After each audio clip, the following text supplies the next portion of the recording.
Hi, everybody. I'm here to talk about mainly the Grand Art Tour travel project, but I'm just going to start by explaining the art history final projects.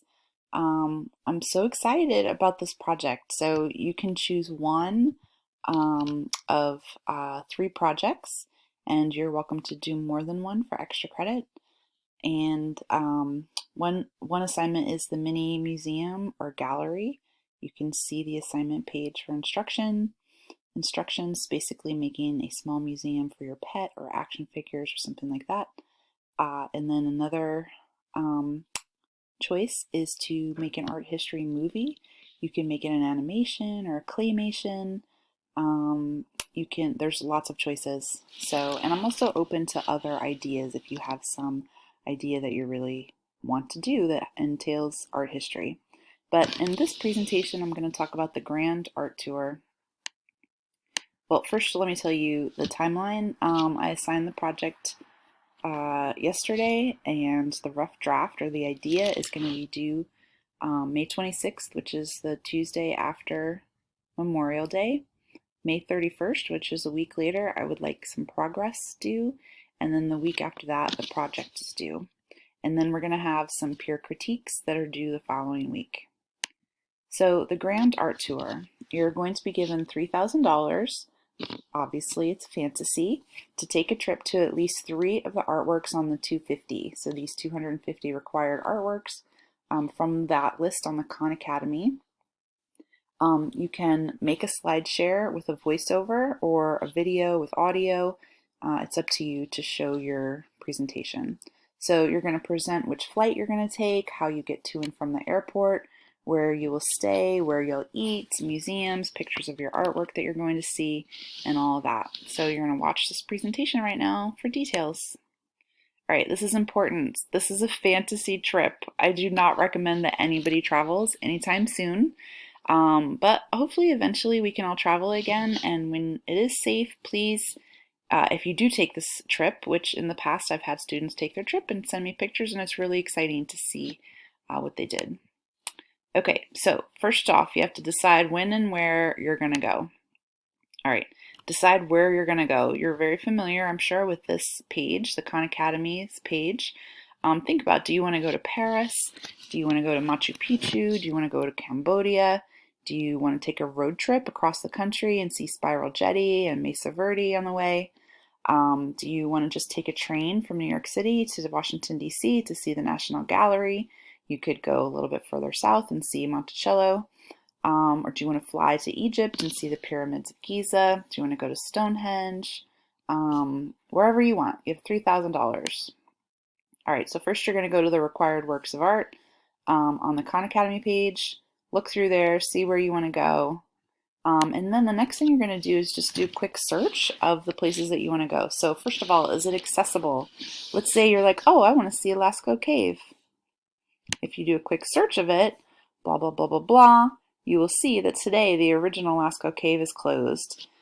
They do have a site that's right next door to it that is it's like a replica of it, but it's not the actual cave. So I wouldn't recommend making that your choice. So then you think, okay, fine, I'd rather go to Iraq anyway, and I'll see the Standard of Ur, right? Because that's where it was created, and I've always wanted to go to Iraq.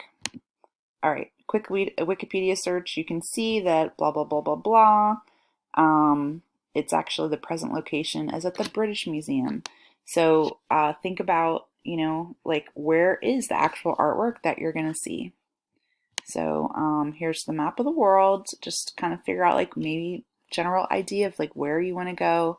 You're not going to like choose to see, Spiral Jetty over here and then also go to, I don't know, and also go see like the pyramids, right? So one way that I like to do, I like to play with Kayak Explorer. And basically you go to Kayak Explorer in your Google search and it comes up, you put your home airport, where you want to go. This is summer 2017. Obviously you're going to put 2020 unless you're going to go next year actually 2021. It's hard because they haven't figured out the flights that far in advance. So I would recommend doing your fantasy trip for this summer or the fall. And a 2 week trip is usually pretty good. You can make it longer or shorter, it's up to you. When you click this in, it starts giving you all of these prices. Basically, there's, a flight. This is from 2017, so the flights are more expensive than they are today. I don't know, so looks like you can fly to Brazil for like $900 in the summer of 2017. But then when we look, I just did this search for this summer, and you can see that it's a lot cheaper. Like in some cases, things are crazy cheap. All right, what to book first? Accommodations or transportation?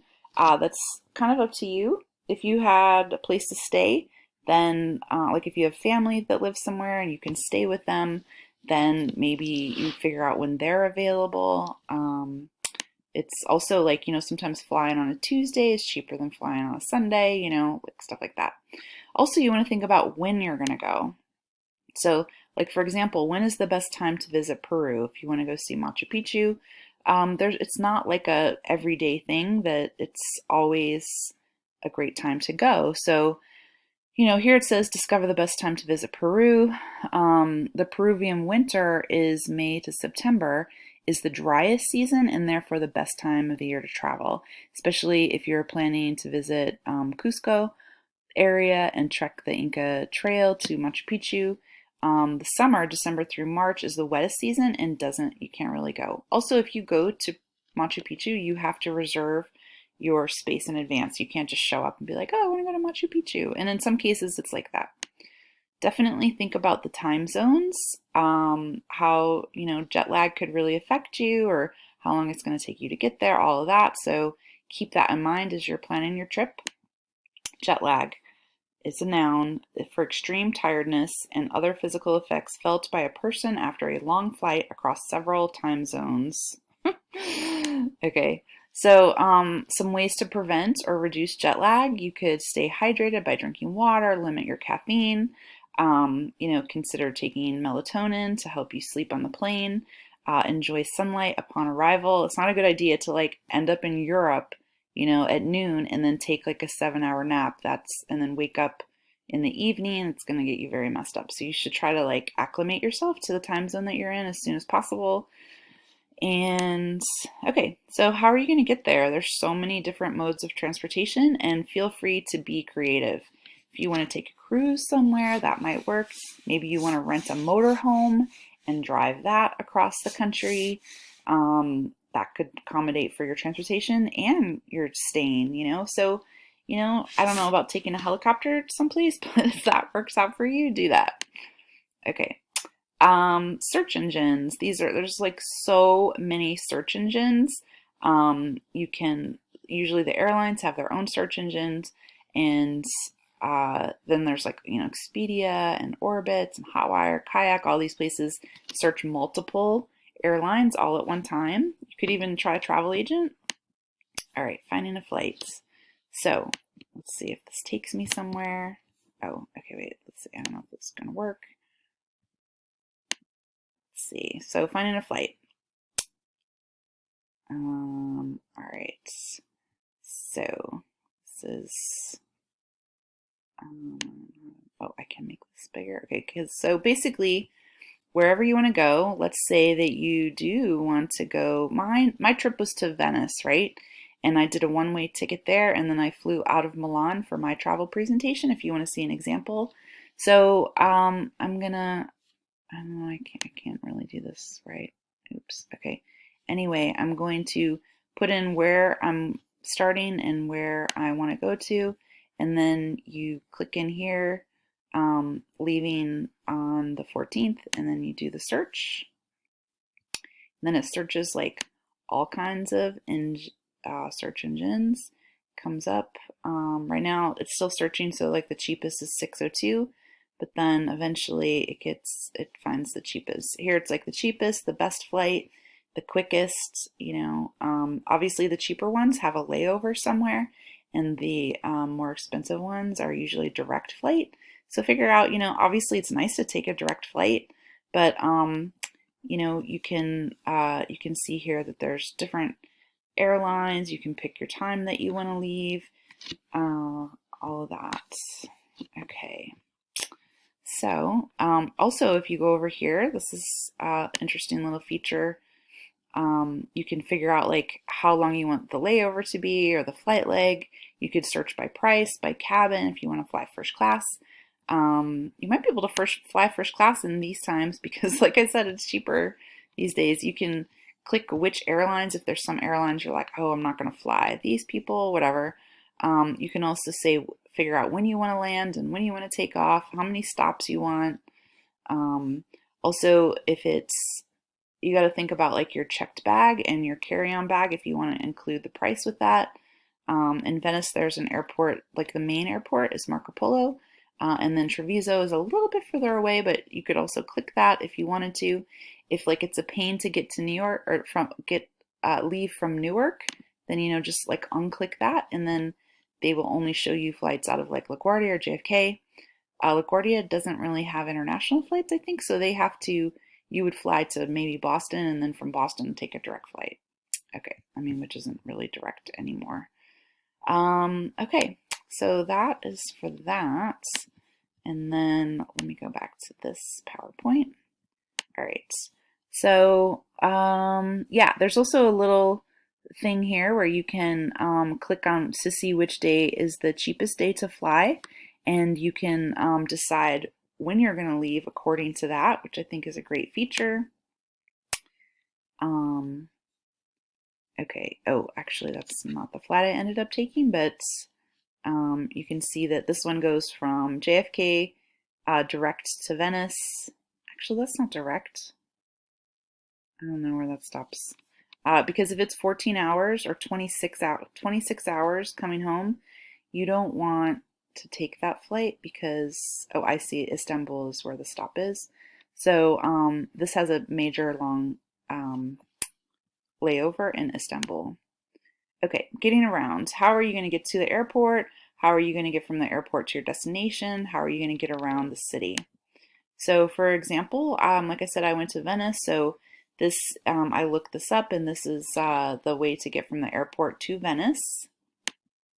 Getting around the city, like maybe you'll get a Metro card, maybe you'll walk, maybe you'll rent a car. In this case, in Venice, there are no cars, so I would get basically a water bus pass.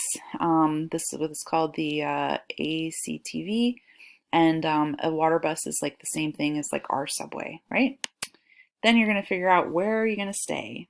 There's so many different places to stay. I like Airbnb because you can type in a lot of like things about what specifically you want. They have a lot of pictures. And this is kind of fun. Airbnb even has like a site where you can look up special things. So like, yeah, you can totally stay in a tree house. You can, like, some of the places that they have listed are super unique. So this is like a lookout tower. That's in Oregon. This is in New Mexico, this like Earth ship, and it's like a studio. This is really cool too. This is in Chile, and it's like a geodesic dome. I don't know. There's some really cool places. You could even camp if you want to stay in a tent, depending on where you're going. So also couch surfing is another option if you really want to save money. I've done this in the past when traveling, and basically people list their places to stay, and it seems like it wouldn't be safe, but I think the spirit of traveling, it's pretty safe. So like, for example, I filled out a profile, and then somebody in Germany, one year I was going to Germany and I just needed a place to stay for a couple of days, and this host, this couple was they let people stay in their they had like an office space that had a futon that folded out, and I could stay there for free. And then it was really nice. I then took them out to dinner to like thank them for letting me stay with them. Thought that was kind of an interesting way to do it. You could also do a home away, which is where you can exchange your home for somebody else's home. That's a good way to save money. Oh, this is another one, home exchange. Hotels.com, if you really just want to stay in a hotel, you can definitely do hotels.com.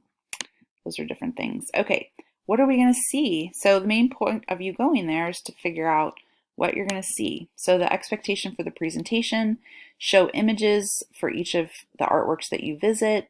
Feel free to Photoshop yourself into the images. This is sort of funny. Over spring break, I was supposed to go on a cruise with my friends Amy and her family, and then me and Jonah were supposed to go with her. And so obviously we didn't go on our spring break trip on a cruise. So I made like 20 pictures of the trip that didn't actually happen, and I photoshopped all of us into the picture. So this is an example of that. You could do that too. I think that would be kind of fun. You could show us on the city map like how you're going to get there, where the artworks are, but definitely show pictures of the artworks that you're going to see.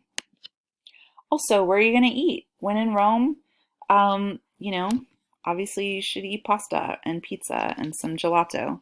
But wherever you go, think about that there are some general rules of etiquette to follow when you're confronted with unfamiliar food in a foreign land. If you don't know what it is, you might be better off not asking. So taste it if you don't like it, and or ask for your opinion. Say something like, it has a very distinctive flavor. If you know what it is and you know that you don't want to try it, just politely refuse. You can say something like, "Oh, I know this is quite a delicacy, but I've tried it before and I found it doesn't really sit very well with me." And if you sense like a refusal would offend your host or your fellow diners, you can always like cut it up and move it around your dish so that it looks like you're eating. I'm sure you probably did that when you were a child. Okay, expectations for your presentation. A general plan for breakfast and lunch, and at least 2 restaurants that you plan on going to. And you can find those. Well, I'll show you where you can find those. I would like you to also put in there something new or interesting that you would like to try. So where in the world to eat? Condé Nast is one place. You could go to Yelp and figure out like this is in Venice. Here are some options. Obviously the star ratings are important, and figure out what kind of food you want, how close it is to where you're going. And like I said, when in Rome, you know that phrase. So that just means that when in Rome, you should try to, you know, take advantage of the things that are offered in Rome, right? Um, do like the Romans. So, depending on where you go, like this is actually in Rome, and there's like some dining out there. This is in Paris. This is at the top of the Pompidou, which is a beautiful place to eat. It's very expensive, but it has a view of the Eiffel Tower. This is like outdoor eating is very common, especially if you go to Europe. And this woman is eating like some sort of bug on a stick, which you would find in a lot of other places around the world. It would be a delicacy. Okay, so also just keep in mind before you go, especially if you're going someplace that you've never been before, that there are, you have to pay attention to some things. So, like, it's particularly important to respect the dietary rules of Muslims. They don't eat the flesh of any animal that scavenges. For the most part, they don't drink alcohol, or also, like, if you're using chopsticks in a country that uses chopsticks, don't suck on them. We're all Americans for the most part, but like we have to, be respectful of other people's cultures. In Europe, you may expect the salad to be served after. You can expect the salad to be served after the meal rather than before, like the main dish. So if you order a salad and then you're like, where is it? It's because it comes at the end of the meal, right? Orthodox Jews don't eat pork or shellfish. In Europe and elsewhere, main dish is served at the beginning of the meal, so don't think of it as an appetizer. And also be careful of formal Chinese banquets. These events consist of many more courses than Westerners expect, and you don't want to fill up too early or anything like that. Okay, I don't know if I should read all of these, but you could pause and read them. I think they're kind of interesting. But like, for example, in France, don't eat the bread as an appetizer before the meal. Like, they eat the bread with their meal, right? In China, don't flip the fish. In Italy, don't ask for Parmesan for your pizza or any other time. Actually, it's also not polite, apparently, to ask for salt. I was on a train going from Italy to Paris one summer a long, long time ago, and like I asked for salt, and the waiter was really annoyed with me. So you have to just be careful. Just try not to offend people. Oh, this is fun. In Mexico, never eat tacos with a fork and knife. Um, okay. All right. So what should you pack? Again, think about how much your checked bag is going to cost. Sometimes an international flight comes with the cost of a checked bag. Sometimes it doesn't, and it can be up to like $50 for a checked bag. So when you're planning your trip, like keep in mind that packing matters. You also don't want to pack too much. You don't want to lug stuff around. You also want to have enough space in your luggage to take stuff home that you have bought on your trip. Also check the weather for the time of the year to make sure that you're packing correctly. I'm not going to go through all this, but obviously when you're traveling, you need to have all of the appropriate things like your passport and copies of your passport and travel insurance and itineraries and contact information and emergency contacts and all of that. And then when you're packing your carry-on, or you're packing all your bags, it's always a good idea to Google search like preparing for your trip. And so when you're packing your carry-on, make sure you have your technology and your headphones and your charger. You should always have your passport with you. You would never check your passport into your checked bag. Of course, you wouldn't be able to get on the plane without it, but any guidebooks, anything like that. Okay, and then in your main bag, the same thing. Just make sure that you're choosing, you don't want to be lugged down with a bunch of luggage, right? Okay. All right. And then also don't forget to prepare your home. If you and your family are going and leaving your house empty, make sure that, you take the garbage out and, all kinds of things, especially if you're going to be gone for a longer time. Also, you have to be safe, right? I put this guy on, there's pickpockets all around the world. Most large cities, travelers should always be on the lookout for pickpockets. I have been robbed in a couple of places, and have learned from the experience. So, you would never carry your wallet in your back pocket. You should probably keep it maybe in your front pocket. If you're wearing a purse, like it should probably cross your body so somebody just can't snatch it out of your hands. That goes for pretty much everywhere in the world. But you know that because you guys are New Yorkers, and it's pretty similar.